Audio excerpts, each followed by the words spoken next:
नमस्कार, मैं हूं गुंडेराव मल्लीनाथ त्रिगुड़े। शिवाजी इंटरनेशनल स्कूल औरंगाबाद में आप सभी का स्वागत है। आशा करता हूं आप सभी सकुशल होंगे, घर पे रहिए, सुरक्षित रहिए। साथ ही DCA ऑनलाइन ट्रेनिंग इस YouTube चैनल को लाइक और सब्सक्राइब कीजिए ताकि हिंदी व्याकरण से संबंधित अलग अलग वीडियोस आप देख सकेंगे। तो चलिए आज के इस अवधि में हम देखने जा रहे हैं सर्वनाम के बारे में, सर्वनाम के भेदों के बारे में। इससे पहले वाली अवधियों में हमने देखा था सर्वनाम संज्ञा के स्थान पर जिन शब्दों का प्रयोग किया जाता है उन्हें हम सर्वनाम कहते हैं। तो सर्वनाम में प्रमुख तौर पर 11 शब्द है। उन 11 शब्दों का जो जिन आधार पर प्रयोग किया जाता है या जहां प्रयोग किया जाता है, इस प्रकार प्रयोग के आधार पर उन शब्दों को जो है 6 प्रकारों में विभाजित किया गया है। तो शब्दों के सर्वनाम पदों के प्रयोग के आधार पर सर्वनाम में जो है 6 भेद है। पुरुषवाचक सर्वनाम, निश्चयवाचक सर्वनाम, अनिश्चयवाचक सर्वनाम, निजवाचक सर्वनाम, प्रश्नवाचक सर्वनाम और संबंधवाचक सर्वनाम। तो आज के इस अवधि में हम सर्वनाम का जो पहला भेद है वह पुरुषवाचक सर्वनाम, इसके बारे में देखेंगे।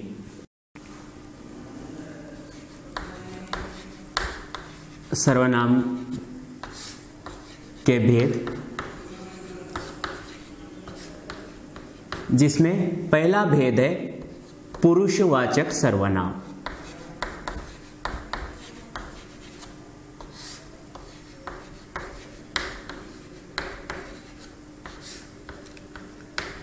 अब यहां पर पुरुष मतलब क्या है?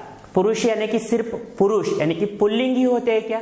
नहीं, पुरुष से तात्पर्य है व्यक्ति, चाहे वह स्त्री या पुरुष दोनों भी हो सकते हैं। यानी कि स्त्री या पुरुष के नामों के बदले में प्रयोग किए जाने वाले सर्वनामों को हम क्या कहते हैं? पुरुषवाचक सर्वनाम। यहां पर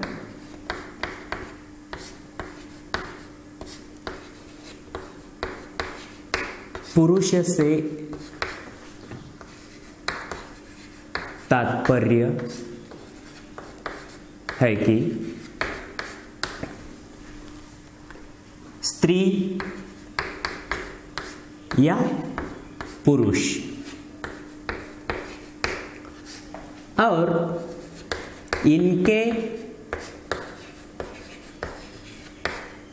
नामों के बदले प्रयोग होने वाले सर्वनामों को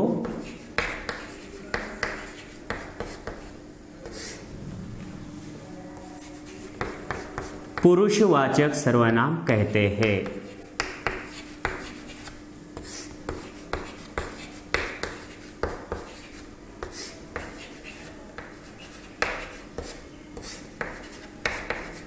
अब हमने परिभाषा देखी कि यहां पर पुरुष से तात्पर्य है कि स्त्री या पुरुष, और इनके नामों के बदले प्रयोग होने वाले सर्वनामों को पुरुषवाचक सर्वनाम कहते हैं। अब ये पुरुष 3 प्रकार के होते हैं, इसलिए पुरुषवाचक सर्वनाम में 3 उपभेद आते हैं। अब ये 3 पुरुषवाचक कौन? 3 पुरुष कैसे? पहला है बात करने वाला व्यक्ति, दूसरा होता है बात सुनने वाला व्यक्ति, और तीसरा ऐसा व्यक्ति जिसके बारे में बात किया जाता है। यानी कि पहला जो भेद है वह है उत्तम पुरुष,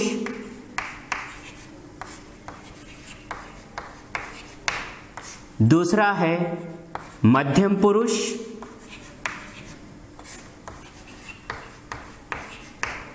और तीसरा भेद जो है वह अन्य पुरुष। अब उत्तम पुरुष जो है बात करते समय हर समय अपना नाम नहीं लेता, वह कहता है मैं या फिर हम। तो इसमें जो पद आते हैं वो है मैं या हम। फिर मध्यम पुरुष, समझ लीजिए कि आप किसी से बात कर रहे हैं, तो उससे बात करते समय क्या आप उसका नाम लेते हैं बार बार? नहीं। तो वहां पर उसके नाम के बदले जिन शब्दों का प्रयोग करते हैं उसे हम मध्यम पुरुष कहते हैं। जैसे तू, तुम, आप, जो आदरार्थक है, आदर सूचक है। फिर अन्य पुरुष है यह, ये और वह, वे, यानी कि तीसरे व्यक्ति के बारे में जब हम बात करते हैं तो वहां पर भी उनका नाम नहीं लेते। एक बार नाम लिया तो बार बार नहीं लिया जाता, तो वहां पर उनके नामों के बदले में इन शब्दों का प्रयोग करते हैं। तो आइए देखते हैं उत्तम पुरुष, मध्यम पुरुष और अन्य पुरुष की परिभाषा।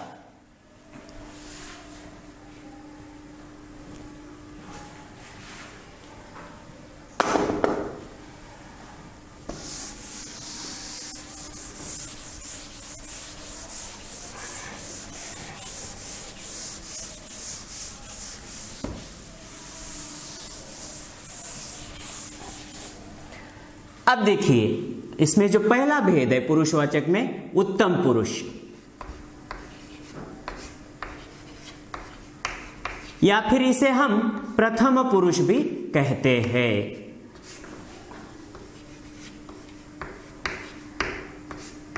यानी कि यह कौन होता है? यह होता है बात करने वाला व्यक्ति।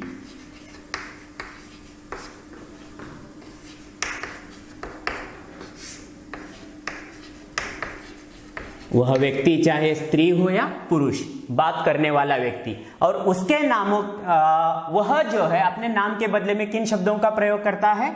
मैं। तो इसका रूप देखो कैसे बदलते हैं। मैं का मेरा होता है, मुझे होता है, मैंने, मुझसे, मुझको, है ना, इत्यादि।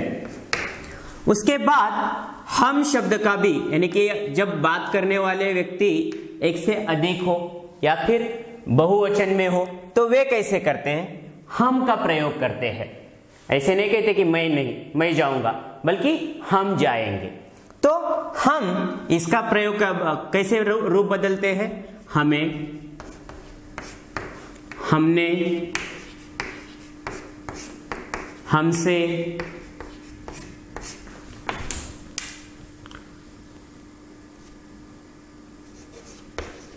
हमको, इत्यादि। दूसरा जो है इसमें वह है मध्यम पुरुष।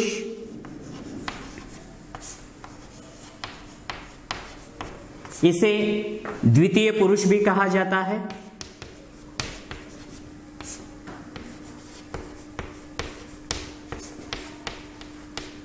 इसमें बात सुनने वाला व्यक्ति, इसमें कौन आते हैं? बात सुनने वाला व्यक्ति।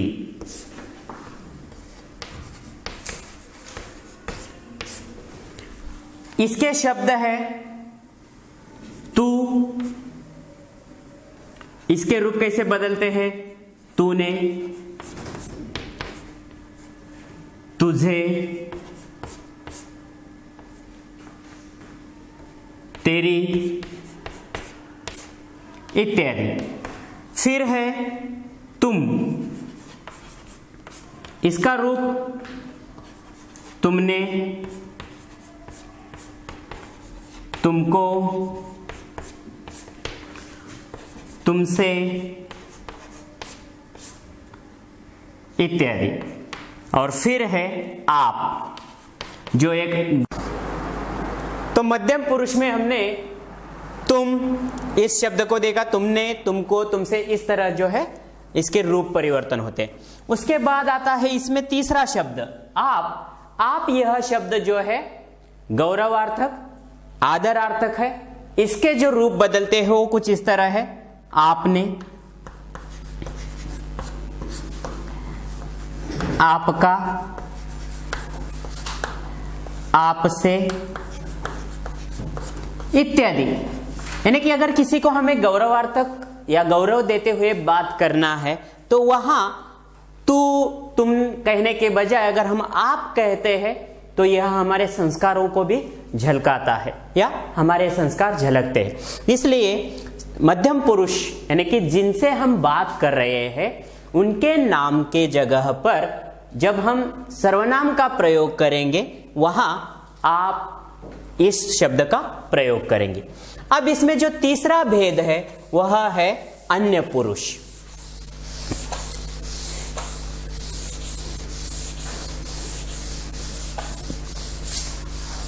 अब इस पुरुषवाचक सर्वनाम में तीसरा भेद जो है वह है अन्य पुरुष।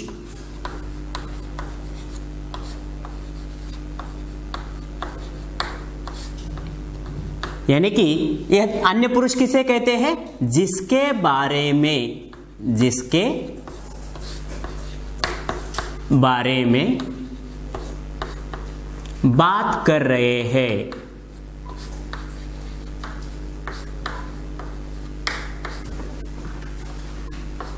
यानी कि तीसरा व्यक्ति।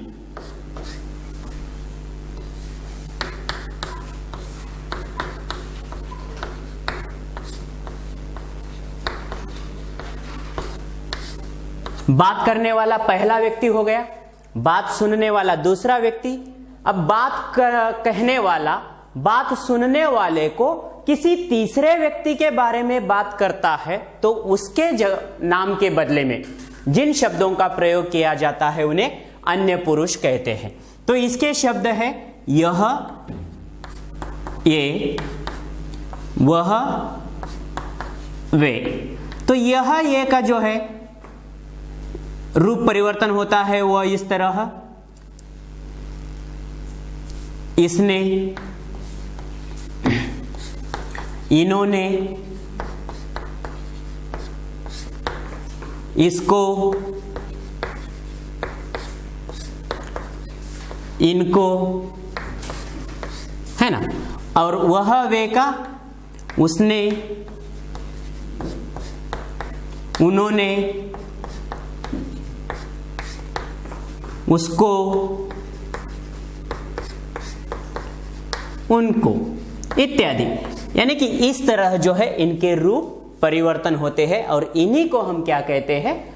अन्य पुरुष। यानी कि पुरुषवाचक सर्वनाम में तीन भेद आए, प्रथम पुरुष यानी कि उत्तम पुरुष, मध्यम पुरुष और अन्य पुरुष। प्रथम पुरुष या उत्तम पुरुष बात करने वाला व्यक्ति, और मध्यम पुरुष बात सुनने वाला व्यक्ति, और अन्य पुरुष जिसके बारे में बातें कर रहे हैं उसके नामों के बदले जिन सर्वनाम पदों का प्रयोग किया जाता है उन्हें अन्य पुरुष। ये हो गए हमारा पुरुषवाचक सर्वनाम। अब दूसरा भेद जो है वह है सर्वनाम का जो प्रमुख भेद, दूसरा भेद वह कौन सा है? निश्चयवाचक सर्वनाम। अब ध्यान से देखिए, यहां निश्चयवाचक सर्वनाम में भी क्या है? यह, ये, वह, वे पद आते हैं। दूसरा भेद जो है निश्चयवाचक सर्वनाम।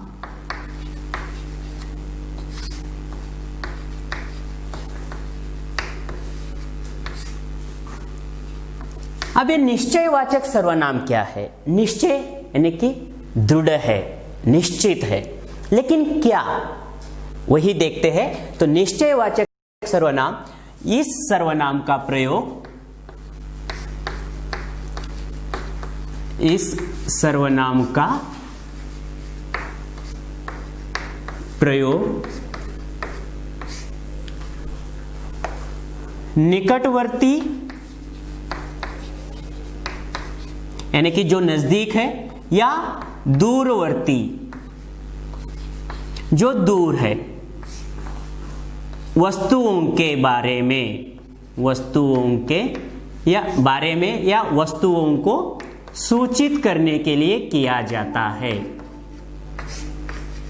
सूचित करने के लिए किया जाता है। अब इस निश्चयवाचक सर्वनाम के जो शब्द है वह है यह, ये, वह वे। अभी हमने देखा कि अन्य पुरुषवाचक सर्वनाम में भी यह ये वह वे आते हैं, और यहां निश्चयवाचक सर्वनाम में भी यह ये वह वे आ रहे हैं। यानी कि अन्य पुरुषवाचक में जो है व्यक्तियों के बारे में बात की जाती है, तीसरे व्यक्ति के बारे में। अगर वह व्यक्ति नजदीक है तो यह ये वह यह ये कहेंगे। अगर वही व्यक्ति हमारे पास नहीं है, कहीं दूर है, तो वहां वह वे इन शब्दों का प्रयोग करते। तो यहां निश्चयवाचक सर्वनाम में क्या है कि वस्तुओं के बारे में कहा जाता है। चाहे वो वस्तु अगर नजदीक है तो यह ये, और अगर वह वस्तु दूर है तो उसके लिए वह वे। अब देखिए, सूरज मेरा भाई है, वह सोलापुर में रहता है। सोलापुर में रहता है। तो यहां पर भाई की बात हुई है, तो वह कहां रहता है? सोलापुर। यानी कि उसका पूर्वापार संबंध किसके साथ है? सूरज के साथ, व्यक्ति के साथ, जो मैं किसी को बता रहा हूं, तीसरा व्यक्ति है वो। तो यहां पर यह हो गया पुरुषवाचक सर्वनाम। और अगर यही वह मेरी किताब है,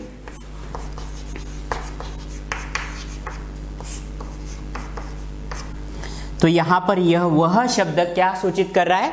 किताब को सूचित कर रहा है, किताब के बारे में बताया जा रहा है। तो किताब निश्चित है, किसकी है? मेरी है, इसलिए इसे निश्चयवाचक सर्वनाम। ओके, तो आज की अवधि में हम यहीं पे रुकते हैं। धन्यवाद।